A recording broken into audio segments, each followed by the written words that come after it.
I was 7 when my sister Amanda got accepted to Princeton. The whole family threw a party. When I was 7, I was still struggling to read aloud without stumbling over words. Mom would sigh whenever teachers called about my learning differences. Amanda's the brilliant one, Dad would tell relatives at gatherings. There's more practical. Practical became the family code for not smart enough. Amanda sailed through her undergraduate degree in biochemistry, then medical school at Johns Hopkins. I took 5 years to finish my bachelor's degree at a small state school, working 3 jobs to pay my own tuition after Dad said my education wasn't worth the investment like Amanda's was. At my college graduation, Amanda was in her 2nd year of residency. She couldn't make it to my ceremony. Too busy saving actual lives, she texted. Mom and Dad came but left immediately after to catch Amanda's presentation at a medical conference in Boston. We're so proud of both our girls, Mom had said, hugging me quickly. Amanda's breakthrough research and your persistence. Persistence. Another family code word. What they didn't know was that during those 5 years of undergraduate work, I'd been doing more than just persisting. I'd been conducting independent research in a tiny lab space my chemistry professor had given me access to after hours. While everyone assumed I was slow because I took longer to finish my degree, I was actually spending 60 hours a week running experiments, analyzing data, failing hundreds of times and trying again. My professor, Dr. Chen, was the only one who saw what I was really doing. You have an extraordinary mind, Sarah, she told me during my junior year. The kind that sees connections others miss. Don't let anyone convince you otherwise. After graduation, I'd applied to PhD programs. Got rejected from 17 schools. Amanda had laughed when she heard. Maybe grad school isn't for everyone, she'd said over a family dinner. There's no shame in finding a different path. The 18th school was Harvard. They'd seen my research proposal, the preliminary data I'd gathered in Dr. Chen's lab. They offered me a full scholarship plus a research stipend. I accepted immediately but didn't tell my family the details. Sarah got into some graduate program, Mom had told relatives vaguely. We're not really sure what she'll do with it. I let them think whatever they wanted. I was too busy working 18-hour days in the lab, pursuing something that had captivated me since my undergraduate research. A novel approach to targeting cancer cells without destroying healthy tissue. The traditional methods were brutally toxic. I wanted something different. Something precise. My family rarely asked about my work. When they did, I kept answers brief. Still in the lab. Still researching.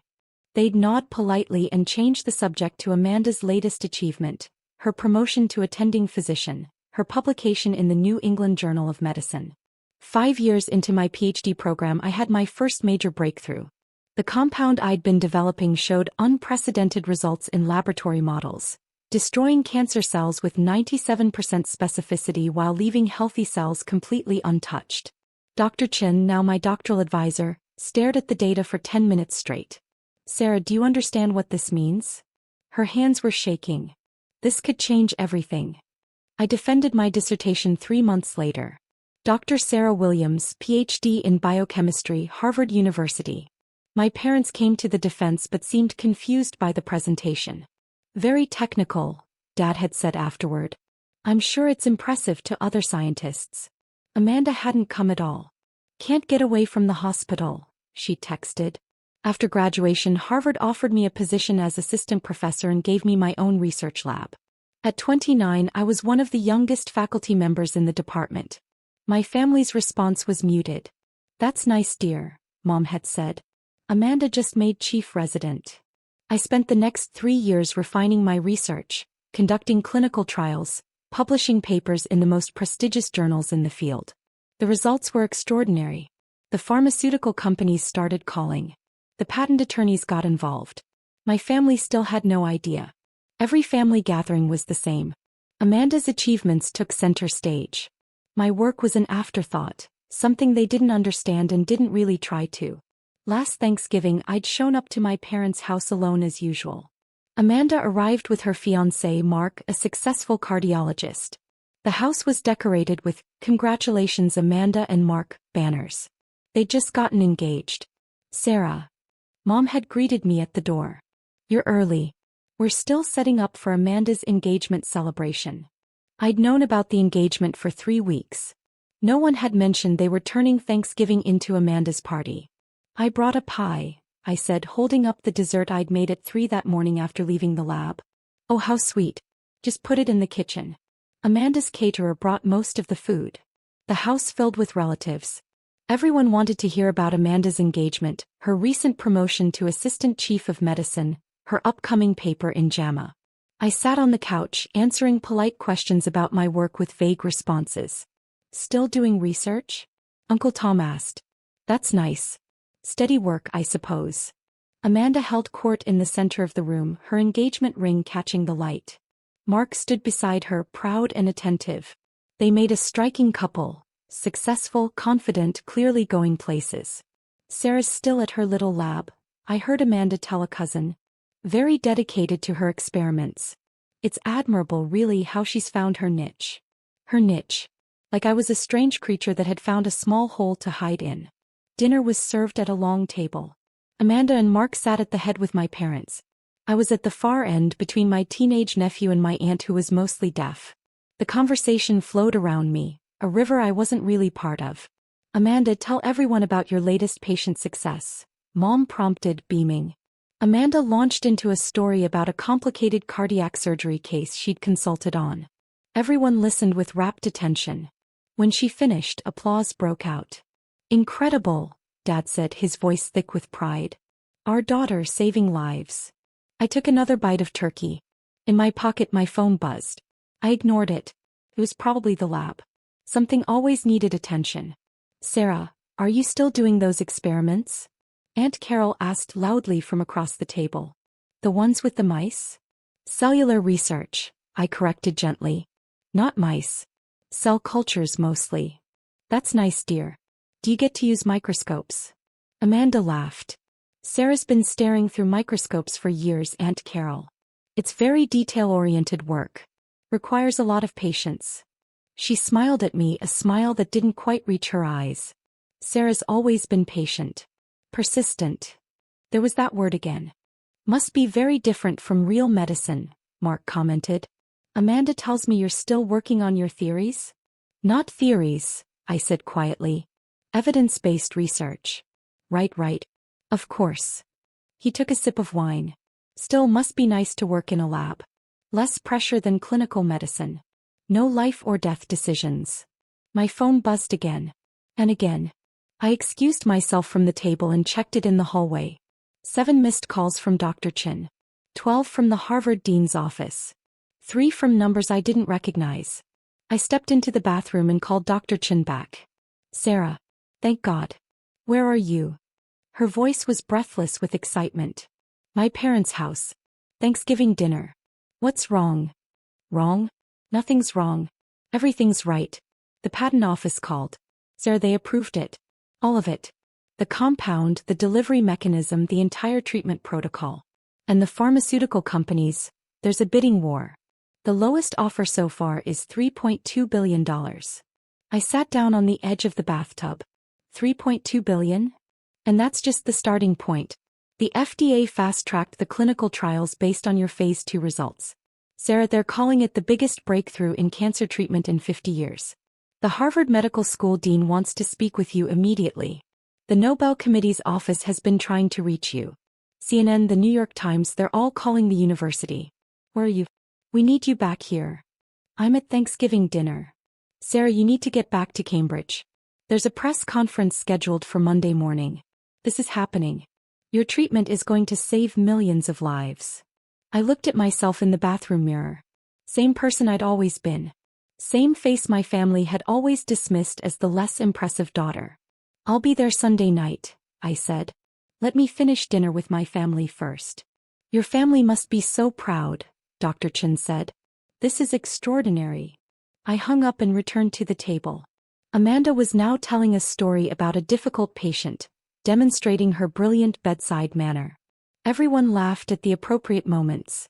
I sat back down. My nephew looked at me curiously. You okay? You look weird. I'm fine, I said. The conversation continued around me. Amanda's achievements, Mark's successes, their wedding plans. I finished my turkey and sweet potatoes. My phone kept buzzing in my pocket. I ignored it.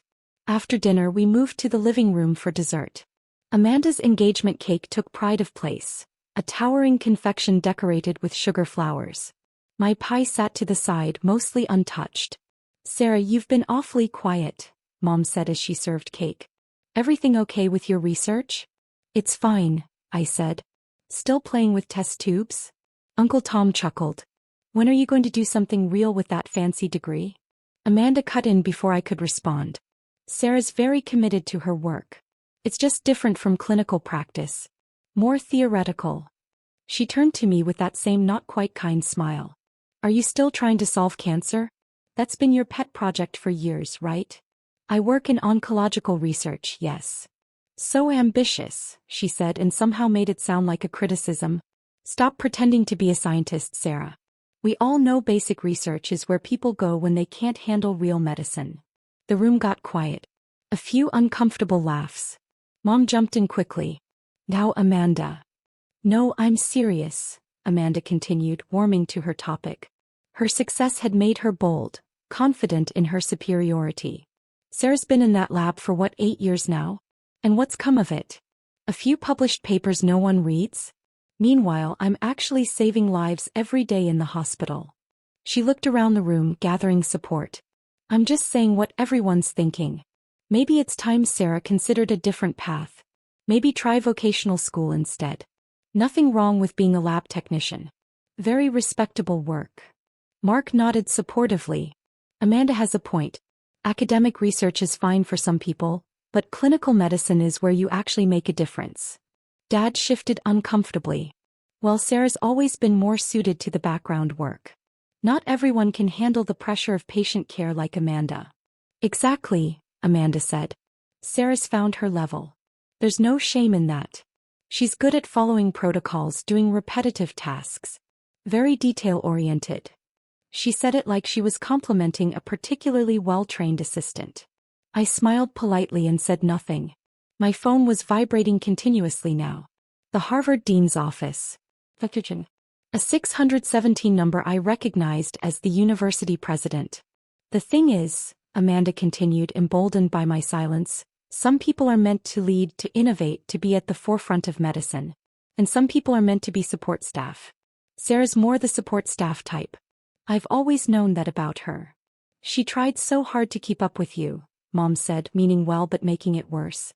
"Ever since you were children. But you're just naturally brilliant, Amanda. Sarah had to work so much harder for everything. Which is admirable." Amanda added quickly. "Her persistence is really impressive. Even if the results aren't, well, significant." My phone rang out loud this time. The custom ringtone I'd set for the Harvard Dean's office. Everyone turned to look at me. "Sorry," I said, pulling out my phone. "I should take this." "During dessert?" Amanda looked annoyed. "Can't your little lab wait?" I stood up and answered the call. "Dr. Williams speaking." "Sarah." Dean Richardson's voice boomed through the speaker, loud enough that several people at the table could hear. "We've been trying to reach you all afternoon. Where are you?" "Family Thanksgiving dinner, Dean Richardson." "Well, get back here immediately. The entire medical community is trying to reach you. Do you have any idea what's happened? Your patent was approved and the bidding has reached $4.1 billion. Pfizer just entered the race. The FDA is calling your treatment the most significant advancement in oncology since chemotherapy was developed. We need you for interviews. 60 Minutes wants you tomorrow. The Nobel Committee's office has called 3 times. Sarah, your breakthrough is going to revolutionize cancer treatment globally. We're talking about saving tens of millions of lives. The Harvard Medical School is hosting a press conference Monday, and the president wants you to speak at the White House next month." The room had gone completely silent. Everyone was staring at me. "I understand, Dean Richardson. I'll be back tomorrow evening." "Tomorrow? Sir, this can't wait. The world needs to hear from you. You're about to become the most celebrated medical researcher of this generation." "Monday morning, then. I'll be there Sunday night." "Fine. But Sarah, congratulations. What you've accomplished is extraordinary. Your cellular targeting mechanism is pure genius. The entire scientific community is in awe." I hung up. The silence in the room was deafening. Amanda's face had gone pale. What was that about? My phone rang again immediately. This time, a number with a Swedish country code. I knew that number. The Nobel Assembly at Karolinska Institute. I answered. Dr. Sarah Williams. Dr. Williams, this is Professor Anderson from the Nobel Committee in Physiology or Medicine. We've been attempting to reach you regarding your breakthrough in targeted cancer therapy. The committee would like to discuss your research and its implications. Would you be available for a call on Monday morning? Yes, Professor. Monday morning works perfectly. Excellent. And may I offer my personal congratulations? Your work is nothing short of revolutionary. We'll speak Monday. I hung up and looked at my family. They were all frozen, forks halfway to mouths, staring at me like I'd grown a second head. Sarah, Mom said slowly. Did he say Nobel Committee? Yes. And the dean said, for $1 billion? Dad's voice cracked on the number. 4.1 billion. Though I expect it will go higher. Several pharmaceutical companies are bidding. Amanda stood up abruptly. What are you talking about? What patent? What breakthrough? I pulled out my phone and opened my email. Forwarded the patent approval documentation to the family group chat. My research for the past 8 years. A novel compound that targets cancer cells with 97% specificity while leaving healthy tissue unharmed. It's been through successful Phase 1 and Phase 2 clinical trials. The FDA fast-tracked it for Phase 3. Early projections suggest it could extend survival rates for Stage 4 cancer patients by an average of 15 years, with significantly improved quality of life. I watched them open their phones, their faces as they tried to comprehend the technical language, the scope of what they were reading. But you're just... Amanda's voice trailed off. You're doing basic research. You're not a real doctor. I have a PhD from Harvard. I'm an assistant professor in their biochemistry department. I run my own research lab. And as of 3 hours ago, I'm the developer of what the FDA is calling the most significant cancer treatment breakthrough in half a century. Mark looked like he might be sick. $4 billion? For the patent licensing, yes. Though I don't get all of that, Harvard gets a significant portion, as do my research partners. But my share will be substantial. Mom sat down heavily. Why didn't you tell us? I tried. For years. You weren't interested. Every family gathering, every conversation about my work, you dismissed it as experiments and theories. You told me I wasn't cut out for real medicine. That I should find my level. Amanda's hands were shaking. You let us think you were failing. You let us think your research was going nowhere. I didn't let you think anything. You assumed. I corrected you multiple times. You just didn't listen. You were too busy being the successful one, the brilliant one, the one who was actually making a difference. Dad's face had gone red. But you never said anything about breakthrough research or patents or... I published 17 papers in the past 3 years in Nature, Science and Cell. I presented at the American Association for Cancer Research Conference. Twice. I was profiled in the MIT Technology Review last year. You never asked to read any of it. You never came to any of my presentations. You came to Amanda's every single time. Those journals, Uncle Tom started, are the most prestigious scientific publications in the world. I finished. Amanda knows that. She reads them for her own field. He saw my work. She just chose to dismiss it. Amanda's engagement ring caught the light as she gripped the edge of the table. You made me look like a fool. No. You did that yourself. I've been telling you for 8 years that my research was significant. You chose to believe I was playing in a lab because I wasn't good enough for clinical medicine. You chose to mock me at every opportunity, to remind everyone that you were the successful sister and I was just persistent. My phone buzzed again. Ting. Then the New York Times. Then the BBC. I need to go, I said, standing. I have to prepare for the press conference on Monday. And I should probably start returning these calls. Apparently, the governor wants to give me an award and the president wants me at the White House. Sarah, wait. Mom reached for me. We didn't know. We didn't understand. You didn't want to understand. There's a difference. I grabbed my coat from the hallway. Behind me, the room exploded into chaos. Amanda was crying. Dad was frantically Googling my name. Mom was trying to read the patent documents on her phone. Uncle Tom was telling anyone who would listen that he'd always known I was brilliant. I walked out to my car. My phone rang again. Dr. Chen, are you on your way back? Yes. I'll be there by midnight. Good. As I just got off the phone with the Lasker Foundation. Sarah, they want to give you the Basic Medical Research Award. And there's talk of a breakthrough prize. Your treatment is going to change everything. Every cancer patient in the world will benefit from your work. I drove back to Cambridge in silence, my phone lighting up with call after call. By the time I reached my apartment, the news had broken. Harvard researcher develops revolutionary cancer treatment, was trending on every social media platform. My university photo was everywhere. Sunday morning, I woke up to 847 unread emails and 92 voicemails. 23 were from my family. I didn't listen to any of them. The press conference on Monday was surreal. Dean Richardson introduced me as one of the most brilliant minds of her generation. The room was packed with journalists, researchers, pharmaceutical representatives. Camera flashes went off continuously. I explained my research in terms the general public could understand. The questions went on for 2 hours. When I mentioned the projected survival rate improvements, several people in the audience started crying. After the press conference, Dr. Chen pulled me aside. The final bid came in. $5.7 billion from a consortium of pharmaceutical companies. They want to fast-track production immediately. Sarah, your treatment could be available to patients within 18 months. That's faster than I expected. The FDA is making it a priority. Your phase 2 results were too compelling to ignore. This isn't just a breakthrough, Sarah. This is a revolution. My phone rang. My mother. I let it go to voicemail. Tuesday morning, I was on the cover of Time magazine. The scientist who changed cancer treatment forever. The article detailed my research, my years of work, my breakthrough. It mentioned, almost as an afterthought, that I had a sister who was a physician. Amanda called 17 times that day.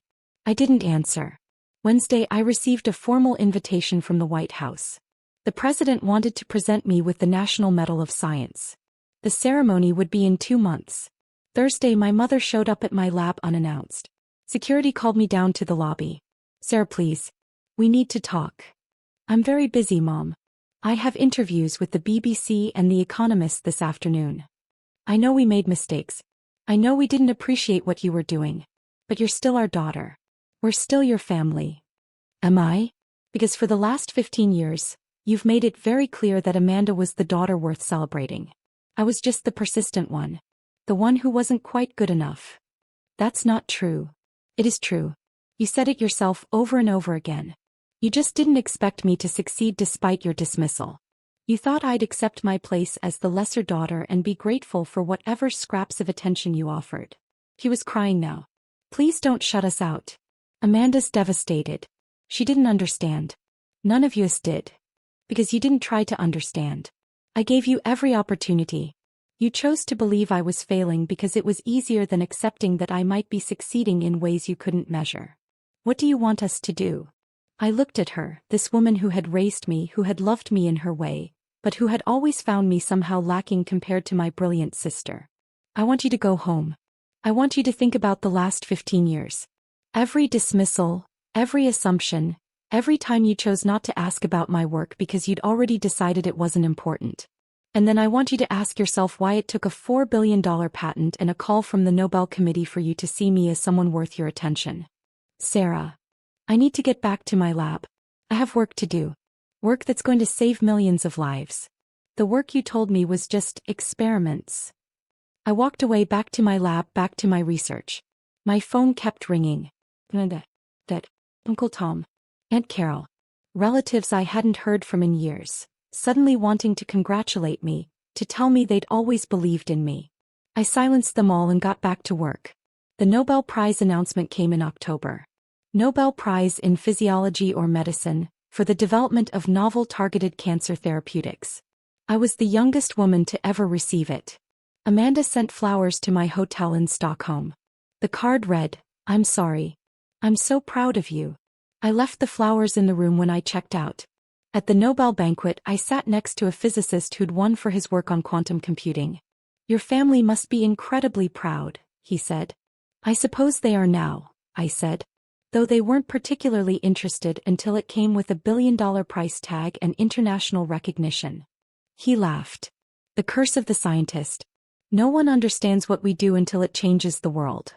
Or until it makes the news. My first patient to receive the treatment was a 6-year-old girl with stage 4 neuroblastoma. Her prognosis had been 6 months. 3 months after starting my treatment protocol, her tumors had shrunk by 83%. The oncologists were calling it miraculous. I sat with her mother in the hospital hallway after reviewing the latest scans. "You saved my daughter's life," she said, holding my hands. "How can I ever thank you?" "You don't need to thank me. This is why I became a scientist." That evening I finally listened to Amanda's voicemails. There were 47 of them, spanning the 8 months since Thanksgiving. The first dozen were angry, defensive. The middle ones were pleading. The most recent ones were different. "Sarah, I watched your interview on 60 Minutes.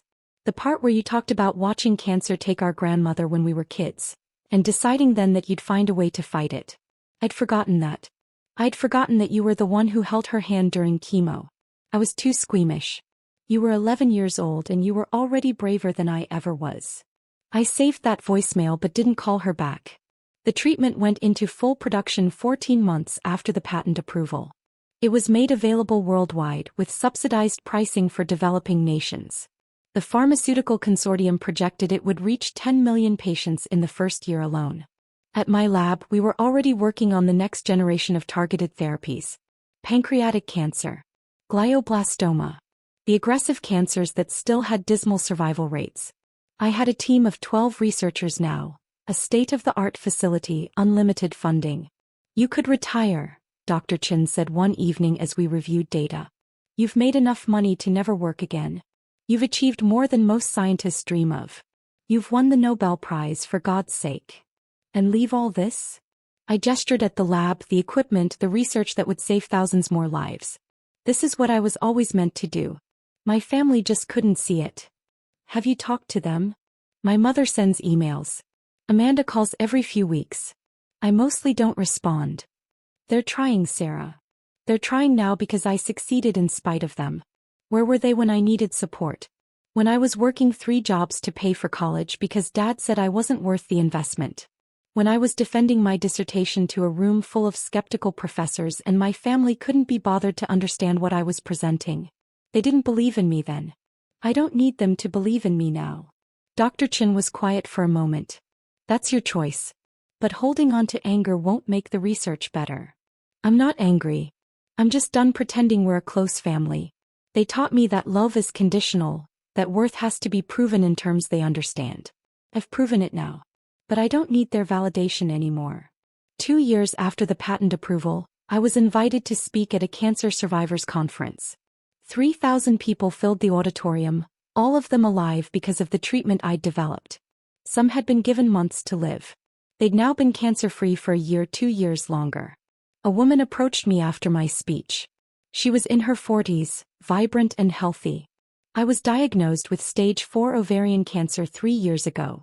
They gave me 6 months.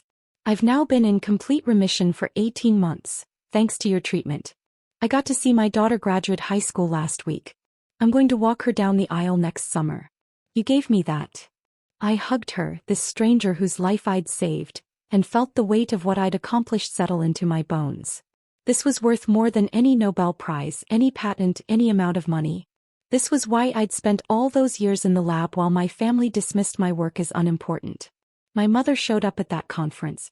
I spotted her in the back of the auditorium during my speech.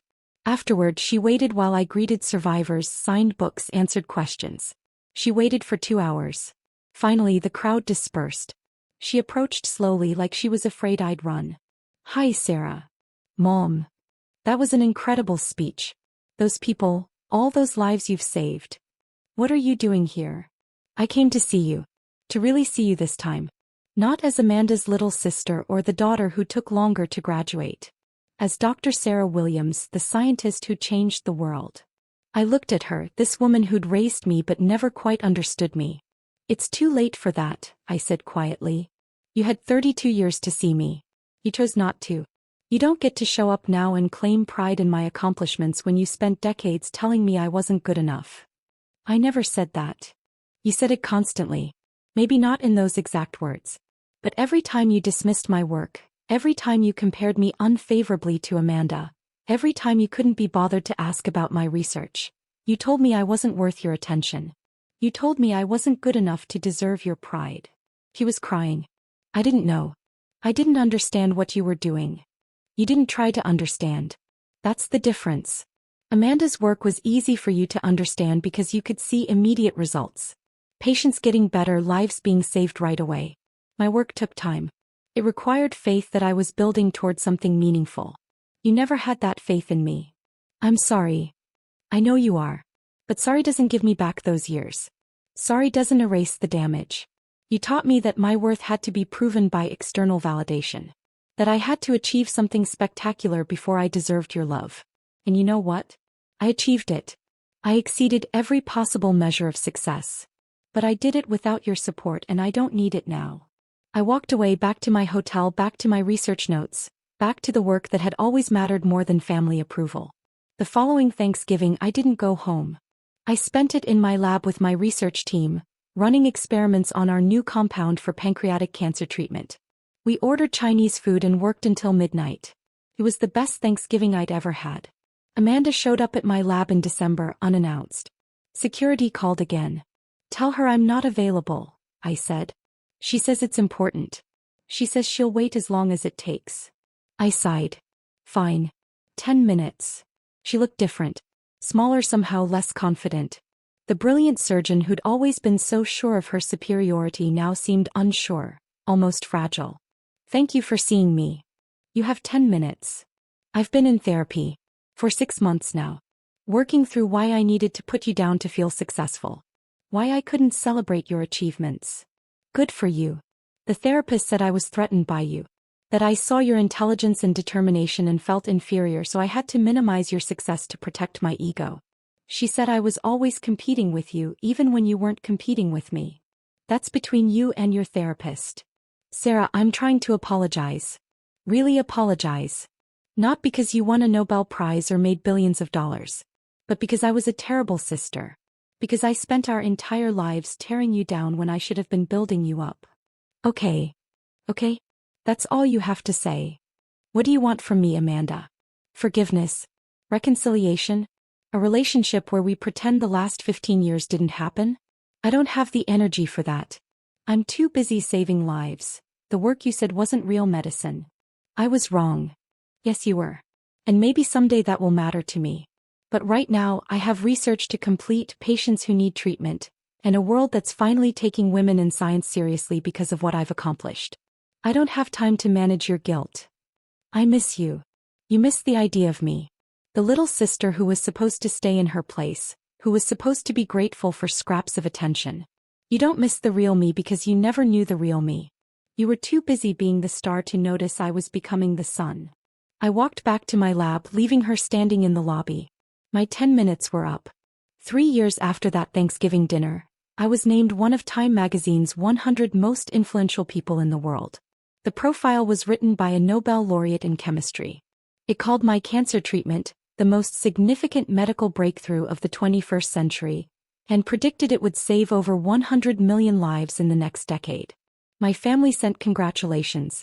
I sent polite thank you messages back. We're cordial now, in the way of distant relatives who see each other at obligatory gatherings. I attend Christmas occasionally, always leaving early for lab work. Amanda and I exchange pleasantries. Mom tries too hard to ask about my research. Dad tells people I'm a scientist like he's testing out an unfamiliar word. They want forgiveness. They want reconciliation. They want me to say it's okay, that I understand that family is what matters. But I learned something important in those years they dismissed me. Family is not just biology. Family is the people who believe in you when you're nobody, not just when you're on the cover of Time magazine. Family is Dr. Chin, who saw my potential when I was a struggling undergraduate. Family is my research team who work 18-hour days because they believe in our mission. Family is the thousands of cancer survivors who send me thank you cards, who name their children after me, who got to live because I never gave up. My biological family taught me that success measured in their terms was the only success that mattered. They taught me that external validation was more important than internal worth. They taught me that love is conditional, that pride must be earned by achievements they could understand and brag about. They were wrong about all of it. I'm Dr. Sarah Williams. I have a PhD from Harvard. I run one of the most prestigious research labs in the world. I've won the Nobel Prize. I've saved millions of lives and will save millions more. And I did it all without needing my family to understand, to believe, or to be proud. Their pride means nothing to me now. My work speaks for itself.